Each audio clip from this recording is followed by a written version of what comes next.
Welcome back to the Upper Brand, the show where we unpack the biggest stories in trademarks, branding, and the law shaping the world's iconic brands.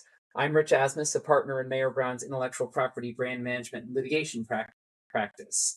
With me, as always, is my colleague and resident strategist, Christine Young. Christine, how are you? Doing great, Rich. And I'm excited today because we're covering a classic clash of collegiate titans, Baylor University versus Boston University, over those deceptively simple letters BU. This isn't just alphabet soup, it's a multi count federal lawsuit that dives deep into coexistence agreements, trademark enforcement, collegiate athletics, and what happens when two century old brands think the other has crossed the line. Yeah, so it's fall and it's BU versus BU, but we're not talking about football. As an aside, I spent 2 summers actually working at BU in Boston, and so this is a case that's pretty interesting to me. So the case was filed in the Western District of Texas, and Baylor's lawsuit alleges that Boston's newer interlocking BU logo is, quote, essentially identical to Baylor's registered BU trademark. And unlike some of the cases we cover, this one has a lot of history. A coexistence agreement from almost 40 years ago, 1988, multiple trademark registrations, and years of back and forth warning letters before anyone even walked into a courthouse. Right. So let's break it down for our listeners how we got here, what Baylor is alleging, what Boston is likely to argue back, and the broader lessons for any brand owner who believes another player has encroached on their brand's marks. So if you skim the headlines on this case, you might think, so what? Both schools have the initials BU. In fact, I think there's other universities in the country that have the initials BU. So what's the big deal?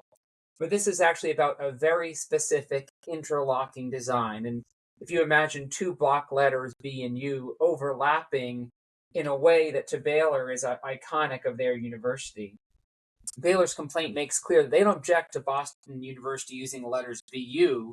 What they object to is one stylized configuration that, in their view, rides on more than a century of Baylor goodwill. Yeah, and it's that nuance, targeting only the stylized mark, not the letters, that positions Baylor as a measured enforcer rather than a trademark bully. Traditionally, Boston University has used the BU letters in a side by side format rather than the interlocking design that Baylor employs. This distinction tightens their legal argument, so they aren't trying to monopolize the alphabet. They're protecting the very look that fans see on jerseys, hats, coffee mugs, and the whole licensed merchandise universe that they offer. Right. All right. So let's lay out the chronology. So this is going to reach back all the way to 1912, when Baylor and its licensees started using the interlocking BU logo on athletic uniforms. Yeah, so in 1987, Baylor applied for new registration in classes 16, 21, and 25. Boston University opposed, and the parties subsequently hammered out a coexistence agreement in 1988. So that agreement basically says we both need to use our initials, so let's coexist. But and this is crucial. According to Baylor, it never gave Boston the right to use this particular interlocking design. So fast forward again. Now we're at 2018, and Baylor spotted Boston University selling hats with an interlocking BU design. They sent a friendly nudge about that. And in 2021, they elevated the objection as Boston University's use expanded to club sports, web stores, and branding guidelines. And by 2025, Baylor alleges that this use is ballooning, and Boston University refuses to back down. And here we are, and Baylor files suit. So let us tell you about the complaint. There are 4 counts, which is sort of a classic trademark playbook. Count one is federal trademark infringement under Section 32 of the Lanham Act. Count two is unfair competition and false designation of origin under Section 43A of the Lanham Act. And then, as many trademark plaintiffs do, they added state law claims, Texas statutory and common law infringement. And the remedy arsenal matches the punch. Baylor wants a permanent injunction, destruction of the infringing goods, a sworn compliance report, and of course, costs and interests and monetary damages. There's no hard damages figure yet, but the prayer for relief leads the door open for whatever the court deems appropriate. So everyone's eyes are on that 1988 agreement now. Interestingly enough, the coexistence agreement was not included in the complaint, so the exact terms are currently unknown. So, according to Baylor's interpretation of that agreement, that agreement allowed Boston to use the BU letters, but it did not contemplate Boston using the interlocking BU design. Boston will almost certainly point to the language about how both schools, and this is a quote, must be able to coexist with their initials, and argue that stylization was never expressly banned. Exactly. So the contract and interpretation battle could really be decisive. Courts treat coexistence agreements like any other contract. Look at the four corners, apply fair, plain meaning, and maybe consider extrinsic evidence if the terms of the agreement are ambiguous. So we'd expect discovery on the negotiating history, internal emails, marketing decks, anything showing what parties thought back then in 1988. Yeah, remember, trademarks can evolve. So even if Boston didn't use an interlocking logo in 1988, they'll argue the agreement was silent as to stylizations. Baylor will flip that, saying silence equals preclusion, where the risk of confusion is obvious. So let's run through the standard test for likelihood of consumer confusion. The Fifth Circuit, where this case is pending, considers the following factors when determining likelihood of confusion in a trademark infringement context. First, the type of the trademark. Second, the similarity of the marks. Three, the product similarity. Four, the outlet and purchaser identity. Five, the advertising media in question. Six is defendant's intent. Seven is any evidence of actual confusion. And then eight is the amount of care exercised by potential consumers. Like, is this a sophisticated purchaser making a huge purchase, or is this somebody making a much more quick and uninformed purchase? So let's talk about the type of the mark. The interlocking BU design is, in some sense, descriptive of the names of the universities, but there's a very strong likelihood the court here will find that these have acquired secondary meaning and has considerable commercial strength. Baylor, for example, has used the mark continuously for over a century, operates an extensive licensing program, and possesses multiple federal registrations in addition to its national academic and athletic exposure. Although obviously other colleges and universities have these initials BU, Baylor's the only school to register and use the interlocking BU design. These facts likely weigh in favor of Baylor. Yeah, so then the second factor, the similarity of the marks, Baylor claims that the marks are essentially identical. Side by side exhibits in the complaint look pretty darn close. The universities have different colors.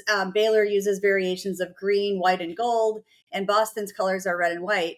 However, both universities also offer black and white versions of the logo on their university apparel. Additionally, although Boston does not use the mark in conjunction with its Division One athletic teams, the mark is used by its club teams for sports that are also offered at Baylor, such as women's rugby, sailing, men's volleyball, and cycling. Okay, so those are the first two factors. The third is product similarity. And both universities use the interlocking BU design on a bevy of their university apparel, including t-shirts, sweatshirts, hats, mugs, and other merchandise. And the mutual use of the black and white interlocking logo makes it almost impossible to distinguish the source of the goods. Yeah, and so as to the fourth factor, that's the outlet and the purchaser identity, this factor is not as clear cut. Both universities sell apparel, accessories, and also provide educational and athletic services. However, their main audiences are students, fans, and alumni, which are distinctly different. These informed individuals are not as likely to believe that goods come from the same source. These individuals are also largely purchased goods from university bookstores or websites, so it will be important that Baylor substantiate its claims that the university's products share some sort of the same channels of trade. Yeah, I mean, if you think about where merch is bought, like a lot of these purchases might be happening at a stadium or in one of these college towns, and it's hard to believe that someone who's in Boston and is buying a BU hat thinks they're buying a Baylor hat, but who knows? We'll see where the evidence goes. The fifth factor is the advertising media in question, and Baylor alleges that both universities have common channels of trade, but there's not much in the complaint to really support that factor. Yeah, and so the next factor, the sixth factor, is the defendant's intent to deceive. So, although it's rare that a plaintiff can present direct evidence of a defendant's intent to deceive consumers, the party's history offers circumstantial evidence as to Boston's awareness of Baylor's use of the interlocking BU design. So, given the party's prior history, there's little doubt that Boston University was aware of Baylor's use of the interlocking design. And additionally, despite Baylor's objections and cease and desist letters, Boston continued to use the logo and even expanded their product offerings. So those facts could potentially support an argument of willful infringement. However, there's the concept of the intent to deceive, and I guess the underlying question of like, does one university really want to be deceived or deceive consumers into thinking that they're the other university? That nuance may be a very difficult hurdle to overcome. Yep. Yeah. So the seventh factor is actual confusion, and there's no citation to consumer surveys in the complaint, but it's very likely that both parties might commission one. They might also mine social media for posts where users confuse the university's goods for the others. It'll be interesting to see what kind of confusion evidence might exist out there. Yeah, and so lastly, the last factor, care exercised by potential purchasers. Lower cost items suggest more carelessness in purchasing, but the price tag alone doesn't negate other indica of likelihood of confusion, especially where there's similarities between the goods and the mark. There's also the element of care of a purchaser looking for for the university that they support and represent and taking that care to figure it out. So again, I think that might be a challenge here in this case to show that that care is so low that there might be confusion. So on paper, Baylor checks a lot of boxes, but Boston will push back hard on marketplace realities, such as geographic separation, distinction between the target audiences, and differing school colors to say confusion is unlikely. So, what defenses can Boston University raise here? We've hinted at the contract defense, but Christine? What other defenses might they assert? Yeah, so one defense is descriptive fair use. Boston may claim that the use of the BU letters is merely descriptive of the university itself and is protected by the doctrine of fair use, which allows for the descriptive use of terms to identify the user's own goods and services. Also, the location of Boston, Boston starting with a B and being a university. So there's also the possibility that Boston University argues their lack of consumer confusion. I mean, the universities do serve different geographic markets. If you do the Google Maps on it, it's almost a 1,900-mile drive, so pretty geographically distinct. And their academic and athletic reputations are distinct as well.